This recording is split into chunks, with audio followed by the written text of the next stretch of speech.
1, 2, 3, 1, 2, 3, 4. Ti, ti, na, ti, na, ti, na, ti, na, ti, na. 1, 2, 3, 4, 5, 6, 7. Ramachandra Kripalu Bhajamana Parama Bhaya Bhavamanadam Shri Ram.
So that was a composition called Rag Yaman, which is an evening melody.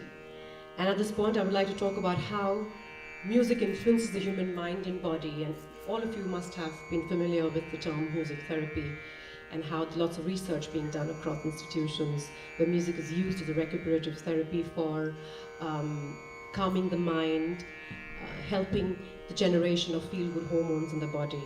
And the Indian music system has this thing called the time theory of music, where there are morning compositions, afternoon compositions, evening ragas, and late evening ragas. Ragas are like symphonies that have been created by the maestros, and people use those compositions in various formats and interpretations and play them across the world. And there are various raga families. So this, what I played just now, is actually an evening rag, not for this time of the day, of course. It's for later in the evening, and it's used for relaxation.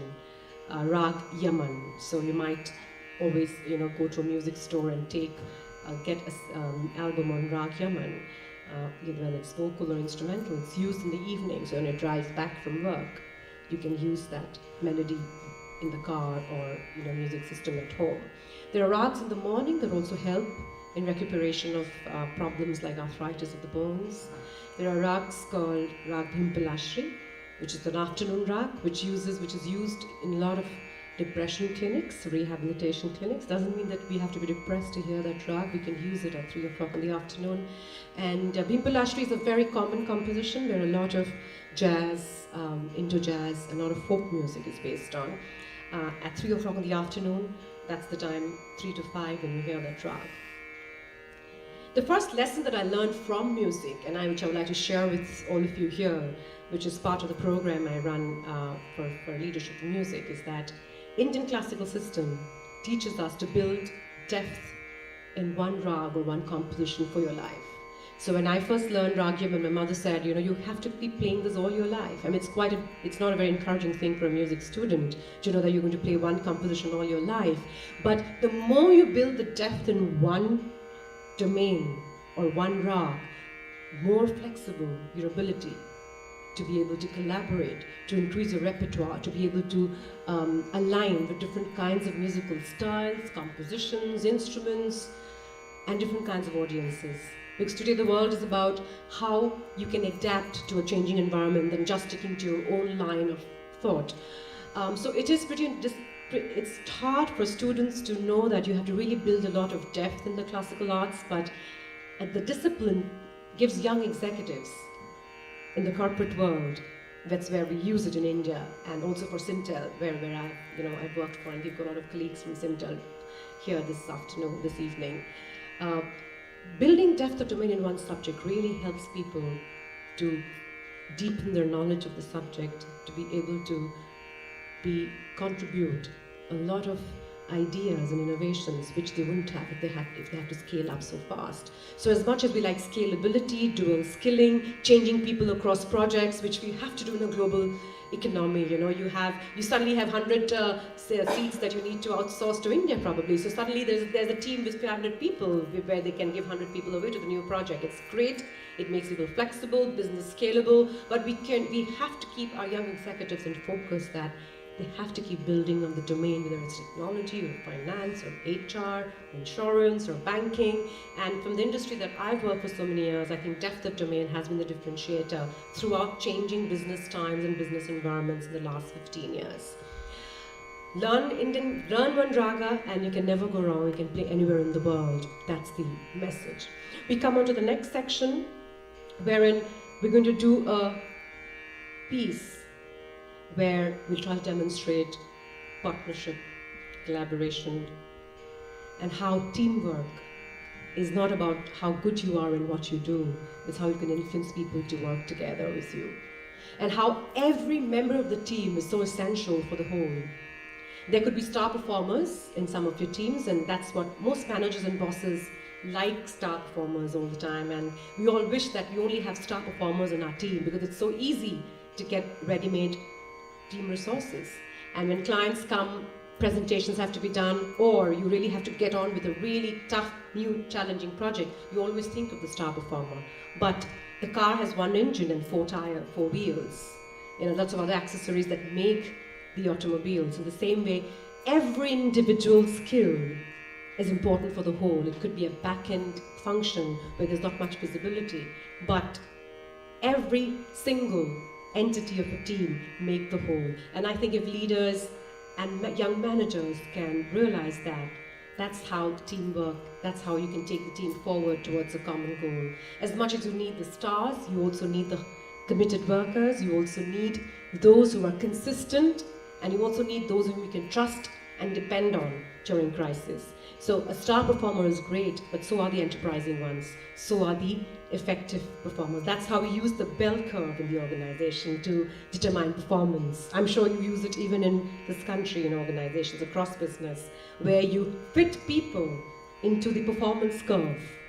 And there are 20% who are the top performers, 30% who are enterprising, 40% who are effective, and there is about 10% who are non-performers or are least effective. And all the time, most leaders and organizations are focusing so much on these stars. They already have it in them. Or the enterprising lot, because they just need a little bit of a difference to get them up the curve. And we completely at times ignore the effective performers. But that's 40% of the population which is giving fuel to your business and taking the wheels of the organization forward. So it's so important that each one of them needs to be motivated, to be inspired, and a lot of time needs to be spent in the development of the 40%. And I think a true leader is one who can get the 40% up to the next performance level. In the same way, in a musical performance, you have people who have shakes. Those shakes that they play in the festival, you just give the rhythm, like percussion shakes. And you have the real musicians, the lead musicians. And most of the time, we don't give much importance to the people who are giving smaller contributions to the music, but they are so relevant, they are so important, and they really create the whole. So music teaches us the art of partnerships. And partnerships is not just about sharing skills and competencies, it's about appreciation. It's about building trust between people. It's about sharing the limelight, which we are so hesitant in doing, because we don't want to share the limelight, because we're also insecure about if we share too much, will we get what we need to get? So sharing the limelight, giving the right due to each musician on stage, being able to appreciate each other's work on stage, backstage, So very important for the musical collaboration. In the same way, the challenge that we face today in India mostly, or I'm sure that's the same across the world, is that it's very difficult to keep people motivated in your teams or inspired. And this whole inspiration, the game of inspiration, has been led by the leader. And the leader has to encourage the culture of appreciation, sharing the limelight, ensuring each idea, gets its share of visibility in the organization. And people feel appreciated, people feel wanted, people feel engaged. And I think if you can encourage art, sports, music amongst your team, it naturally gets those traits out of your team members. So you'll see that if there's a musician or a group of musicians in your team, they are always the ones who are saying yes to new projects, are always the ones who initiate new things, are always there to get things done. And they are the ones who are always putting things together and working for the larger picture. Because a musician cannot just work for his or her music.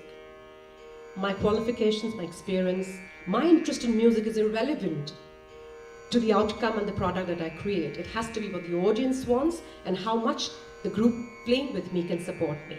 So I would like to always play with musicians who are more competent than me.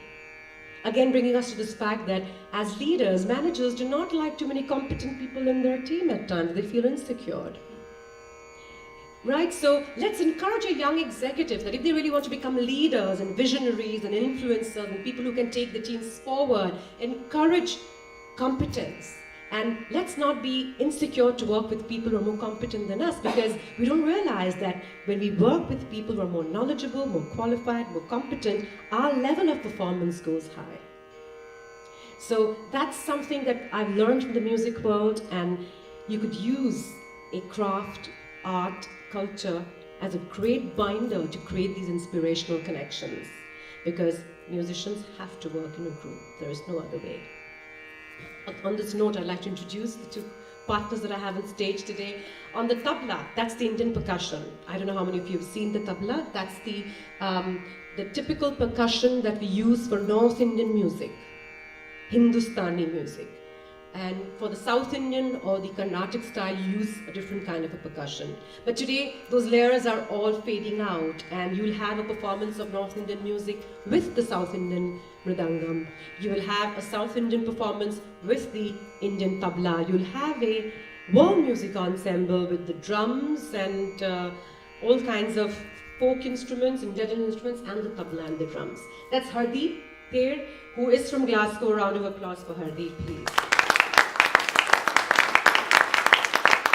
Hardeep has lived in Scotland, has been born and brought up here in Glasgow. His father also has been living here for years. And he has pursued music from an Indian guru, Indian tabla guru in Glasgow again. And I had the opportunity of playing with his guru a few years back, about 8 years back when I was in Glasgow.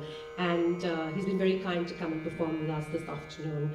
And I was just telling Jessica that it's only in Indian music that someone can come and join on stage without a rehearsal, because we do not write. We have a guideline, we stick to that guideline, and we innovate around that guideline. It's like processes within an organization. If you use them exactly the way they are, they're never going to work in all situations. You have the guideline, and you kind of innovate, and you kind of align it to the situation. And I don't want to call it deviating from the situation, but every policy has to be used as per the case in front of you. You cannot have a one-size-fits-all strategy or a policy for any decision that you want to make in business. In the same way, Indian music has got a structure. It's got a text. By the way, we have textbooks at home. We refer to them when we come to perform. We've got things written down, but when we perform, we don't have music written and done in front of us. So that's amazing about Indian music. It's a science within an art. Or have I got it wrong? It's an art within a science, yeah. I always make that mistake. It's an art within a science. So Hardeep has played with me a couple of times before. He came in for the sound checks, and he's ready to play. It's not that we are trying to fool all of you by playing wrong things, but if you're going to play the right, the typical kind of Indian combination that you play tabla and the music together. So that's about Indian music. To teach Indian music, learn Indian music, you don't have to teach innovation in Harvard. You get it there right.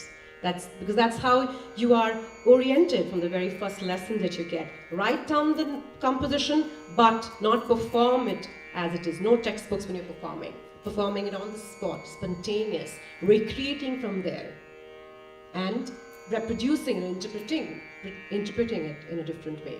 That's Hardeep. And on the guitar, you have Tom Oakes. Round of applause for Tom, please.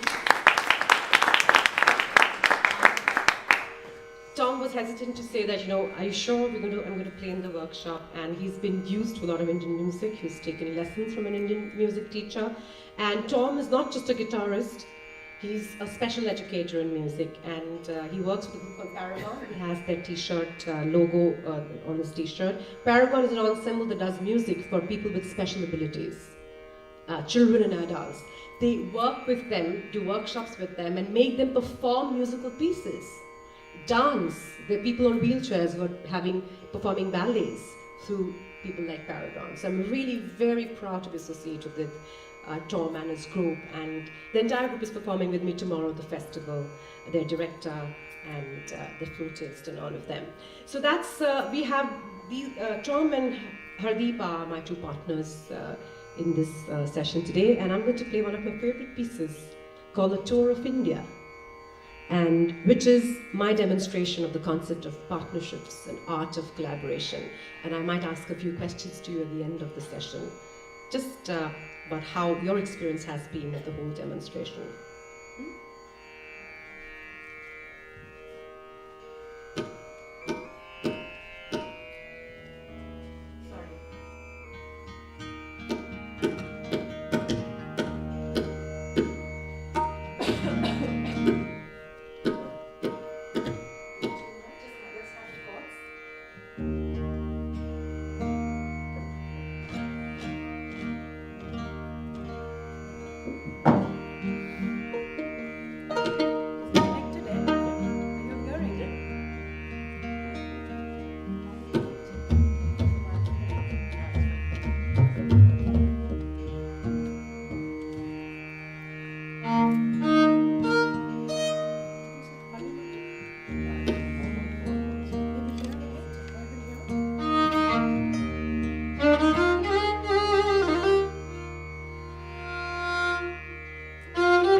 rock or the music in the mountains.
From Bengal.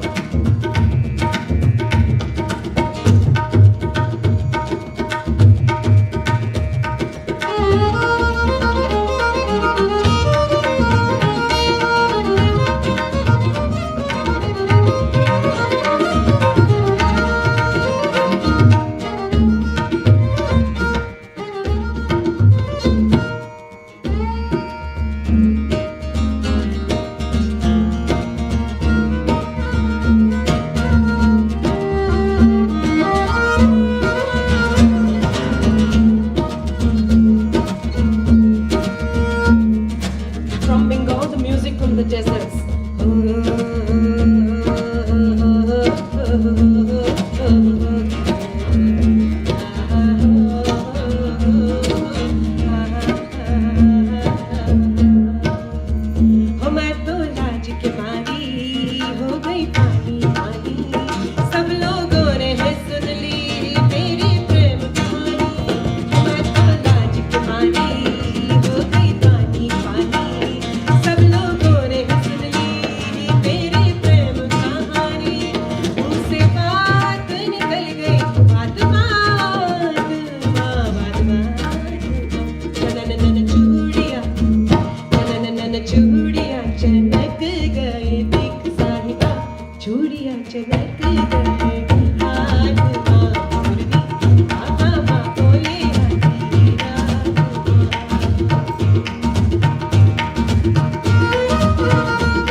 Deserts in the west, right in the west of Rajasthan, to the east, northeast, which is Assam, where I was born. I'm an Assamese, so I cannot leave that out from this medley.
what you do, then you're always doing a job and you're always working, right? So I think the first thing that we need to tell our young children and young adults and professionals that you either love what you do or you don't do that. And as guardians and seniors, I think all of us have a responsibility to be able to guide and channelize the youth's interest towards things that they love. And if it's away from convention, we need to support that as well, because there's no point in binding professionals to do something that they don't love, because then they're going to go to work every day, not to something that they love doing, not their craft, not their passion. If there's no passion, nothing can go beyond a certain level. Because if you really want to know their minds and motivate them and influence them to your goals, because there's a selfish motive for leaders to engage people, because you are as good as your team. I mean, if I do not have people who are inspired to play along with me, my performance will not go anywhere. So I have a selfish motive to ensure that the people who perform with me are as motivated as me, because I'm as good as my team. So I think leaders must realize that there is no leader without a team. So like we take care of our own children, we must take care of our teams, and taking care is not just giving them promotions and projects, understanding what motivates them, appreciating them, building trust between them. The key for any teamwork or any collaboration is communication. As much as, you know, technology and virtual communication is important, but physical communication is even more important. And eye contact is 70% of communication between people. Only around 20 to 30% is verbal communication. That's what it's written in the books. Eye contact is so very important. And Indian music would survive without eye contact, because it's so creative and on the spot and spontaneous. Coming back to the cross-cultural ethos of doing business, we see that in India, a lot of things are left to creativity, and sometimes too much so.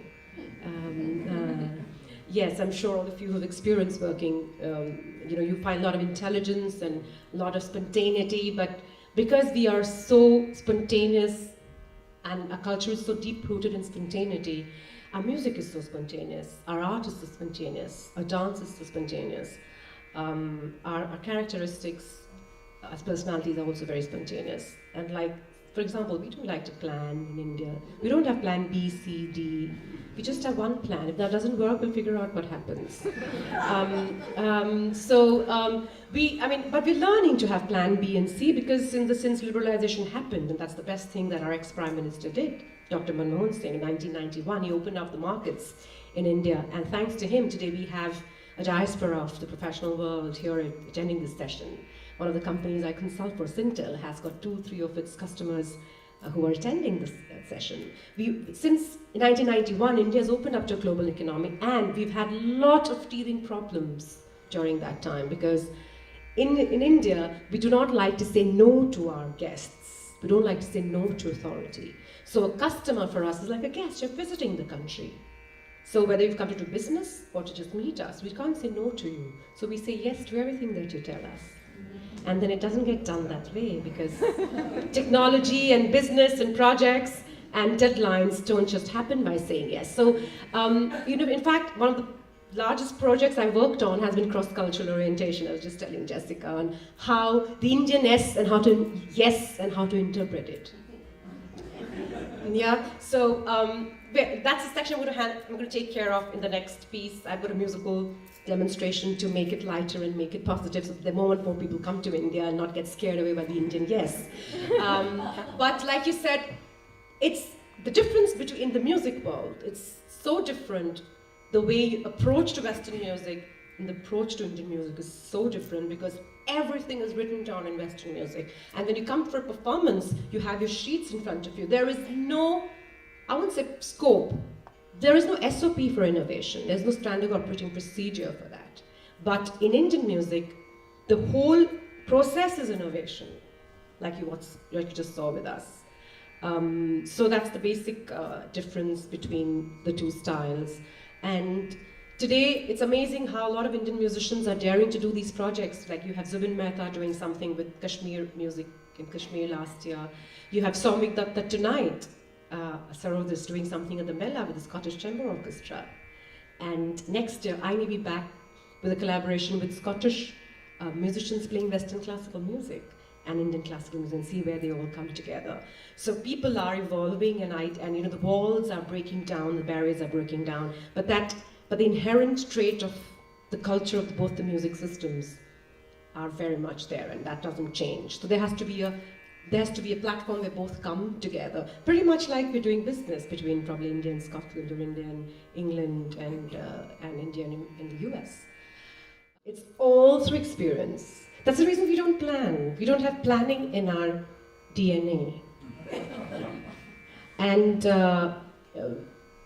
like we said, plan B and C we've learned from the English and American culture since we started doing business with them. There was just one plan, and we go ahead with it. So same thing comes in the music, same thing comes at work. Yes, music schools started writing down a lot of things, but again, doesn't change the essence of doing a live performance. And why do you go to a music school? Why do you send your child, or what would you go to a music school? To perform, right? So you learn it by writing it down, but when you go and perform, you're performing like this. Unplugged, like the jazz musicians. So Indian musicians love jazz music, and it's very much like jazz. It's got a definitive path, but it's not written down, and it's very feel and innovation.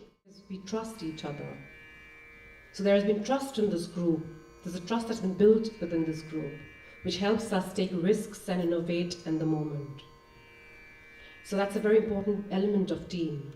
You have to have built your trust already before you go out and implement a project, because during a project there's a lot of risk that one needs to take, and when one takes a risk, there has to be someone who can not let the ball drop. If I were doing the workshop, there's this game called Don't Let the Ball Drop with musical compositions. We'll probably do it some other time. So the risk that we can take in Indian music is also because we've built that trust. And you can only take risks when you have confidence in each other. So when you said you're taking off from each other, meaning when I played a piece, he picked up on that. When he played a piece, I played something else over it. Because we trust each other. We know that when I'm playing a new piece, he'll never let me down. He will support me. When I play a new melody, Tom will ensure he gives the right chords. His entire objective was to ensure that while I was playing, he was giving the right chords. Because he was not doing a solo piece with me, but he was giving me the chords. And I need that support to keep hearing some music in the background, like I have this stone over here playing. If you're a leader who's looking at the overall big picture and the holistic view of the organization, he will ensure that he's just not going to drive his agenda. He's going to have everyone's ideas and probably change his direction when needed.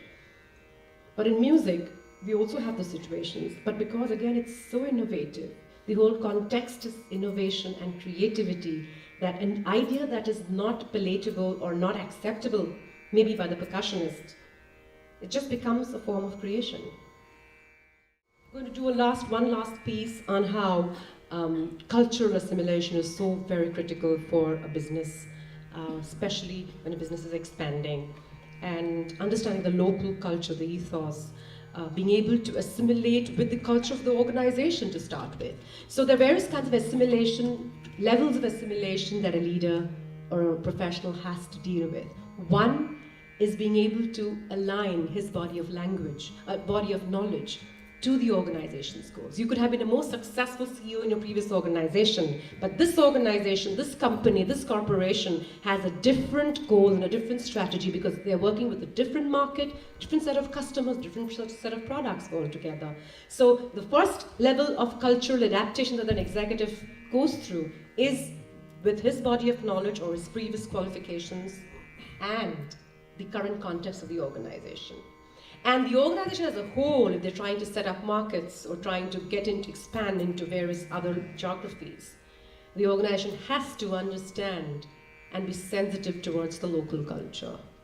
And understanding is being able to keep the relationship alive.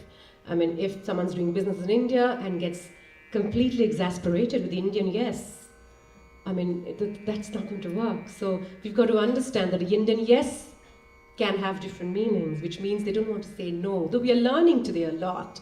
But the first thing is that we've got a patriarchal society. The first element of the culture, how it impacts corporation in India is that we are patriarchal in our thought. though from where I come from, in the East-Northeast, is matriarchal, by the way. As you move from Assam to Mizoram, Manipur, Nagaland, Meghalaya, it's a matriarchal society. Assam was just saved, but it still has the influence of matriarchal. The boy gives the dowry.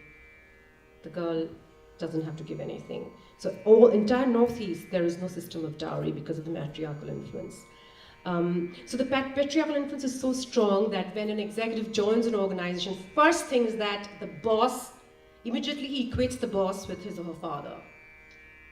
Right? And if they happen to come, am I making a little bit of sense? Yeah. And if they happen to come from a typical conventional Indian family, then definitely so. So what happens is a lot of times the young executive also doesn't know to put forth his ideas to the boss, because he thinks that whatever I say, whatever he says is right. And the whole context that what I say also could have meaning gets delayed for a while till the relationship opens up. That's a big, huge impact to the patriarchal society in India. And also the negative of this is that a lot of young executives only work on instructions from their managers, which makes team collaboration projects where you are dealing with 10 different entities. For example, if you're in a project from a domain in IT, working across verticals, working across horizontals, working for a customer in a different location who has a different set of needs, you're working with at least 5 to 6 stakeholders. So you have to work on a collaborative mode. And if you just have to wait for instructions from a manager, the project will not see the light of day. So it's extremely important that hierarchy in organizations is there just for the administration and not for the work. There has to be open communication. Leaders have to make an effort to be able to open up communication for young executives. Otherwise, we're going to lose out on ideas, competence, skills, because we do not know. We only look at the CV of the executive and we look, oh, he's come from this business school, he's got these skills. We do not know what his hidden talents and traits are. We do not know that he could be the best person to interact with a customer, because I don't think we have certified customer serve orientation programs in universities. I mean, we have some of them. So he could be really good in engagement, but we need to involve the person and get him out of his shell. So the onus of communication and onus of breaking the myth of the patriarchal societies lies with the leader. It doesn't have to be man all the time. I mean, hierarchy in India is looked at with respect. Then comes a level with the customer. Or the client. And for us, we have this saying in Indian mythology that Atithi Deva. Yeah, so which means guests are like gods for us. So even if a guest comes to someone who's extremely poor, the host will ensure that he still gives whatever is left in his plate to the guest to eat. So it's a deep-rooted trait. So we treat customers like guests have come into our country, and we don't like to say no to them. So that's where the whole cross-cultural orientation that we train our executives who work in projects to say that you've got to say no at the right time. Because if you do not say no, you've committed to something, you'll never be able to deliver that. So that's an important trait that we see. However, a very positive trait of the patriarchal or the Indian work ethos is discipline. We are very, very focused on discipline because, again, the Indian music system is very disciplined. So that's an advantage that you see in most Indians who work. The discipline and commitment is there. Yes, planning is not in our DNA, so don't make B, C, D plans, but discipline is an advantage that's there in the Indian ethos. And the element of Indian culture is creativity. We love to be creative because all our arts, all our entire cultural ethos is around creativity. So if you can, motivate that element with your Indian partner, you'll get a lot out of that. And if you can be a little more alert about the planning and the organizing bit, that's going to be a great, because we've got to work on strengths of people, right? We cannot think about what are the challenges and disadvantages of a culture, because we've got to work within cultures. It's best that we are aware that the Indian culture has these kind of elements. It's a very, very high context culture again. To tell a story in one, if you have a story which is about 2 lines, we take like 2 pages. And we like to, because we're so creative, we like to work with words, go around, flowery sentences, long sentences. You must have gotten emails from India with long sentences, right? We love to do that. And we have been validated by cultural experts as being a culture of high context. So there's this whole cultural context curve that we have. Lowest context is people from Germany, very to the point. Then very close to them comes America, USA. Around somewhere just before the middle comes UK. And then comes Middle Eastern. Then you have Chinese and Koreans. You don't know whether you've signed the deal because they don't want to say that it is yes or a no. And highest context comes India. Now, I think Korea and Chinese is higher than India. So in the curve of low context to high context, being direct to the point to being indirect, and India is on the top.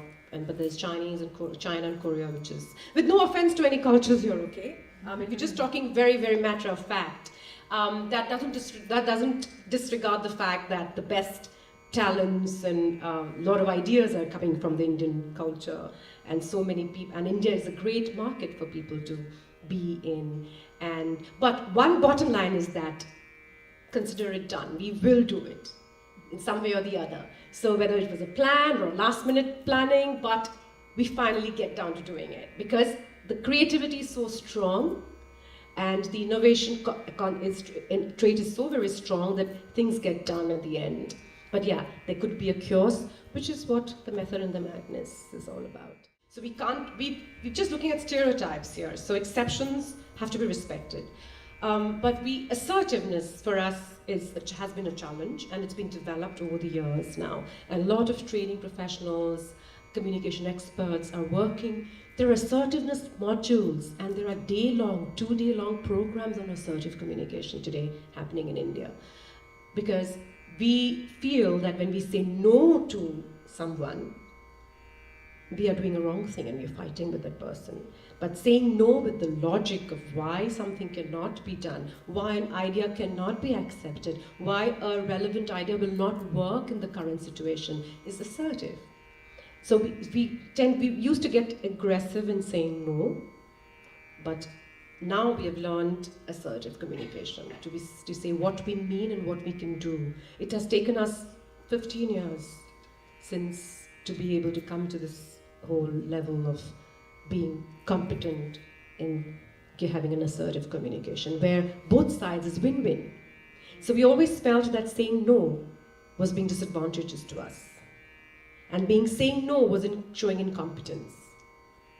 Again, the sense of insecurity of that if I say no, which means I do not know to do my job. Saying no means you know very well how your job's going to span out. You know very well how to do what you have to do. And you know how you can do it to make it work the best. And if we can say this in so many words to a customer, a collaborator, a partner, a business associate, I think the deal will never break. Because we are making it win-win for both parties and looking at the big picture, what's going to also make you successful. So if I say no now, it's because I do not want your project to suffer. So that's the 5th element of the Indian cultural ethos that we've delved on. We just went deep into the Indian cultural ethos because I'm from there. But I'm sure each culture has their own orientations and own different traits. And we did talk about a few along the way. Coming to cultural assimilation, I would have to end it with a piece which demonstrates how collaborations happen and fusion happens when each one's cultural traits, identities are maintained, but they still come together with the best of both. Because a collaboration or a partnership or a joint venture cannot always happen with just one side winning and one side diluting its identity with the other side. It has to be 2 different identities coming together with their strengths and each one retaining their individual elements and identities. However, creating a synergy which is a different finished product, for example, is it a joint venture, a project, a musical piece. And in the music world, fusion is not confusion that we all think about. Fusion is about merging two different styles of music, but maintaining their individual ethos and creating a different melody out of it, or a new synergistic melody out of it. So I'm going to take an old, I'm going to go two pieces here, short. Will I have the time? Yeah. That's assertive because I know I'm going to take that time from Ed. And I just asked the question so that, that's again another way of trying to get what you want. So I'm going to play two pieces, one of a Scottish folk song, Dark Island. Universal 7 notes are there in all kinds of music. And it's so similar to another rag in Indian raga system, Rag Durga. And Durga means goddess, who has been the most empowered woman on earth. Goddess Durga. The stories of Goddess Durga are amazing. She was always empowered by her husband, Lord Shiva, and all the male gods. And it's so ironic that Indian society today has to look at empowerment as a new thing, as a new discovery. But the goddess that signifies the Indian woman was the most empowered at that time. Scottish folk song, Dark Island, with Rag Durga.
a rag and a Scottish folk piece of music.